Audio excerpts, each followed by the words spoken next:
Although virtually all his adult life was spent in Britain, Harry Rountree was born in Auckland, New Zealand in 1878. His father was a banker and the family were quite prosperous, but from childhood onward Rountree had no interest in any career other than one which favoured his talent for drawing and painting. This led him to study at Auckland's Queen's College, and subsequently he started working at a printing company in the city. In 1899 he took a job as staff artist with the Auckland Weekly News, but he already had his sights set on London, which offered considerably more opportunities for an aspiring illustrator. So in 1901, at the age of 23, he sailed the 12,000 miles to England and on arrival set about presenting his portfolio of work to the many publishing houses which proliferated in the city. For the first few months he found the going tough in a seriously competitive market, but in 1902 he was commissioned for the first time by Sam Heald Hamer, the editor of the popular Little Folks children's magazine. It was Rowntree's pronounced talent for creating particularly endearing anthropomorphic animals which led to this professional association, and his regular exposure in its pages were instrumental in quickly establishing a strong reputation for such work, and other clients started commissioning him for similar images. In 1903, Rowntree's Animal Game Book was published, which contained a series of engaging comic scenes, printed in an oddly subdued duotone palette. But the children's book Bill R.N. by Rosamund Nesbitt Bland was published in 1905, and this was printed in full colour throughout. Rowntree's full-page illustrations for this moving but humorous tale about the life and adventures of a duck who loses a leg only to become a seagoing hero employed a bold calligraphic line which did most of the descriptive work, was generally flat or minimally rendered colour washes added with restraint. This was very much a picture book, containing only relatively little written text, and Rowntree's images were largely instrumental in making it a justifiably popular success with British children and their parents. By now he was making a good living from his work, and Rountree married New Zealand-born Estella Stewart in 1905, and they settled in Southall, Middlesex. By the middle of the decade he was also having pen and ink cartoons published in Punch, and he continued to do so, if only on an occasional basis, for quite a few decades to come. But it was clearly children's bookwork which dominated his output, and in 1906 Rountree had his greatest success to date with an edition of Joel Chandler Harris's Uncle Remus stories, featuring Brer Rabbit and the expected cast of other animal characters. This book was actually a joint commission with fellow illustrator René Bull, who was responsible for the creation of a large number of small but amusing monochrome vignettes. But it was Rowntree's colour pages, all of which featured expressive ink outlines and washes of tonal colour, which dominated the book. And they captured the more slapstick narrative elements of Harris's animal tales with considerable empathy and believability. As one of the all-time classics of anthropomorphic narratives, this book provided him with a perfect opportunity to create characters which were both anatomically well observed and yet convincingly humanised to considerable comic effect. And it was no surprise that it proved to be a highly successful edition of the stories. A year later, Alton Towers' book Bunny and Bobby, Their Strange Adventures was published. And although it couldn't match the level of commercial popularity enjoyed by the previous year's runaway success, it nevertheless contained yet more impressively painted and occasionally visually exciting illustrations from Rountree, which were possessed of great imagination guaranteed to successfully hold the attention of young readers. In 1908 he also illustrated the not entirely dissimilar book The Little Robinson Crusoes by Harold Avery, which reimagined the original story with two shipwrecked children and their adventures on a desert island. And once more Rountree illuminated the text with humour and drama in equal measure. But 1908 also saw the publication of a far more significant illustrated edition of Lewis Carroll's enduringly popular Alice's Adventures in Wonderland. For any illustrator, this fantasy story was, and still is, a particularly demanding undertaking. Despite being an illustrated novel as opposed to a picture book, virtually every passage within the narrative demands some form of illustration. And in addition to having to compete with the many other versions created in the earlier 20th century, there was the additional challenge of trying to not be overly slavish to John Tenniel's iconic original of 1865. The book contained around 80 full-colour illustrations, some of which were full-page and others which were vignetted and incorporated with the text. And he pulled out all the stops to create a highly distinctive, memorable and enjoyable edition of this gloriously surreal story.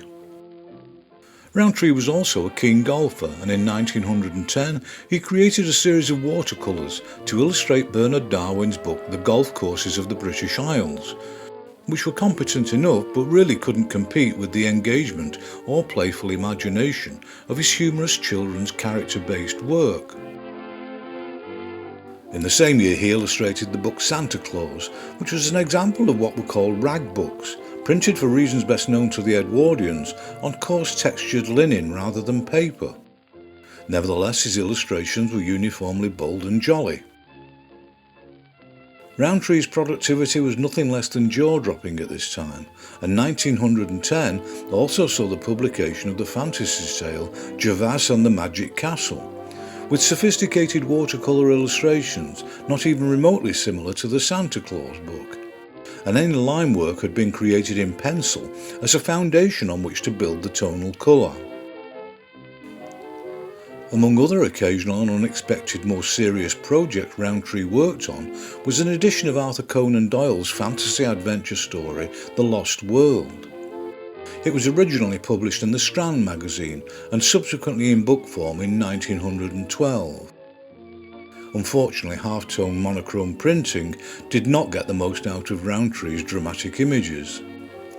But he did get the opportunity to work in full colour again for a 1912 edition of Johann David Wyss's Swiss Family Robinson, which, similar to The Lost World, focused far more on the scenic than the human elements, which was somewhat uncharacteristic in Rowntree's general output.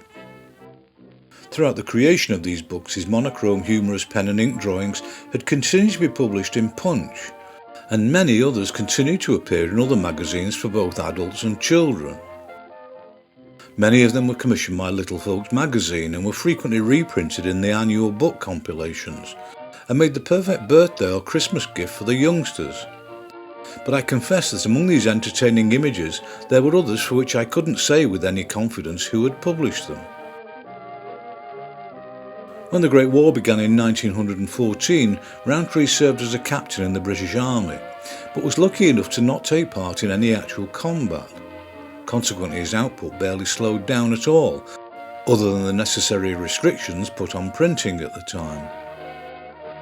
In 1915, my book of best fairy tales was published, and this was yet another significant popular success, which featured a collection of highly evocative, full-page watercolour illustrations for a range of tales drawn from any number of different original written sources.